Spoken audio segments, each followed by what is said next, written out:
Ал қайырлы күн оқырмандар, қараңыздар. Бүгін біз сіздермен свой бренд, яғни личный бренд арқылы товар сатудың қандай преимуществосы бар, полный түсіндіретін боламын. Қараңыздар, осы уақытқа шейін Каспиде ашық карточка демпинговать етіп барлығы сатып келді. Ал қазіргі таңда бас деген седлалардың бәрі өзінің брендімен товар сатып жатыр. Оның қандай преимуществосы бар? Сіз Каспиде оған ограничение қоя аласыз товардың знак арқылы, астыңызға ешкім тіркеле алмайды, демпинговать ете алмайды. Сіз қалаған маржада өзіңіз сата аласыз. Мысалы, мен сіздерге көрсетемін. Қараңыздар, мына запись экранына қараңыздар. Мына Каспи магазинді біз ашамыз, міне, и вакуумный упаковщик, мысалы, бір товарды көрсетемін, мысалы мен. Міне, на вакуумный упаковщик кірдік, бірінші категорияда, бірінші страницада тұр, міне, 653 отзывы бар, 4497-тен сатылып жатыр.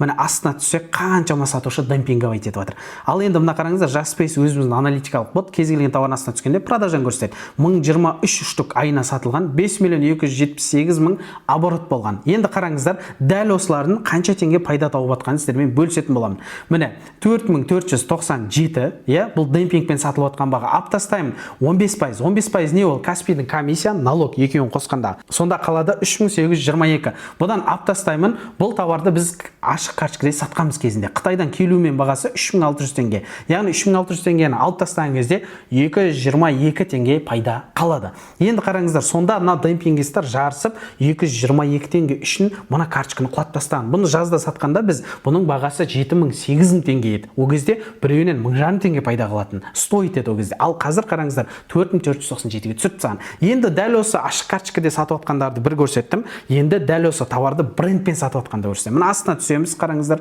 Мына брендке кіреміз, мына қараңыздар, дәл осы вакуумный упаковщикке міне 198 отзывы бар, 10.000 теңгеге сатып отыр, 9999. Астында единственный продавец, басқа ешкім жоқ. Бұл бренд өзімнің брендім, яғни Байел деген. Бұл біздің өзіміздің брендпен сатып отқан карточка, товар. Міне біз не істедік? Дәл осы карточканы создавать етіп топқа шығардық. Қазіргі таңда міне статистика бойынша қараңыздар, айына 407 штук сатылады. Яғни 4 690 000-ға оборот болып жатыр. Чотан ба? И единственный продавец. Міне қараңыздар, сенбесеңіздер көрсетем. Міне карточканың код товарасын көшіреміз, сөйтеміз да мына управление товарын басамыз, добавить товарға келеміз, и мына жерге со товарды қоямыз артикулын. И іздейміз. Міне шықты. Енді выбрать-ты басқан кезде, көріңіздер, на продажу товаров этого бренда есть ограничение. Яғни біздің астымызға ешкім тіркеле алмайды и бағаны құлата алмайды. Біз не істедік? Потому что кезінде товарный знакқа заявка тастадық. Соответственно, со товарный знакқа шығам дегенше біз топқа шығардық карточканы, раскручивать етіп. Маркетинг, внешний, внутрий, барлық фишкаларын бәрін қолдандық. Аз уақыттың ішінде топқа шығатын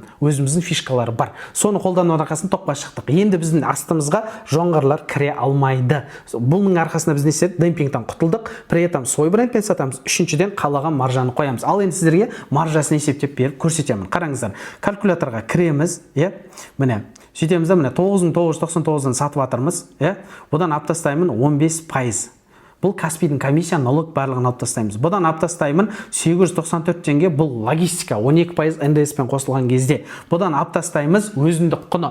Бұл негізі вакуумный упаковщик құр өзі 3600 теңгемен келеді Қытайдан. Ал бұның қасына пакетигін қосатын болсаң, бұл ары кетсе разница 4000 теңгеде болайық грубо. Міне 4000 теңгені минус алып тастаймыз, 3106 штук таза пайда қалып жатыр. Ал енді міне аналитика бізге 407 штук сатылған көрсетіп тұр. Өзіміздің аналитика реально осындай сатамыз біз. Міне 407-ге көбейтеміз штукқа. Сонда айына именно осы вакуумный упаковщик 1 264 142 пайда әкеліп тұр. Чотан ба? Ал мына сатушылар есе міне топ 1-де тұрған Совстроймен Резаком.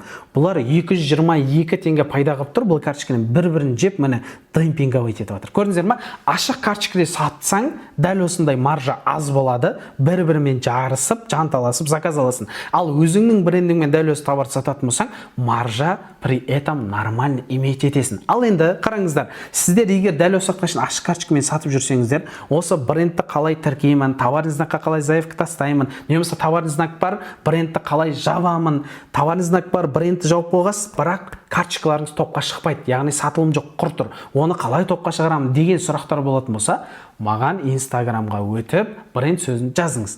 Менде 1 жылдық сопровождение бар. Яғни 1 жылдық сопровождение мен сізге с нуля товарный знакқа заявка беріп, брендпен товар тіркеп, Қытайдан өзіңіздің брендіңізбен заводтардан тауар әкеліп, оны аз уақыттың ішінде топқа шығарып, күніне 5, 10, 15 заказ түсетін дәрежеге жеткізудің жолдарымен бөлісіп, 8 айда товарыңыздан дайын болған кезде ограничение қоюды, яғни ол кезде договор, яғни Қытайдағы заводпен сіздің договорыңыз болу керек. Сол документті жасаумен и брендіңізге ограничение қойып, астыңызға ешкім тіркеле алмайтын деңгейдегі сопровождать етіп беретін боламын. Ол 1 жылдың көлемінде смело жасауға болады.